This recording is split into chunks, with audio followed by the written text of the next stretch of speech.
What is up guys, Tanner this side. So in this video, I'm going to show you how to fix the Xbox not opening on Windows 10 and 11.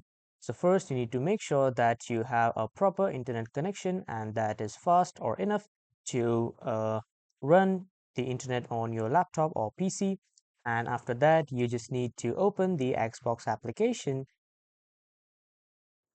And if the application doesn't launch, you just need to search for Task Manager and open the Task Manager application, and from here at the top you need to search for Xbox and you need to see if any task is running in the background. So let's say I have this task running in the background. I'll just simply right clicking and click on end task. So this will delete from my background and this won't run in my background now.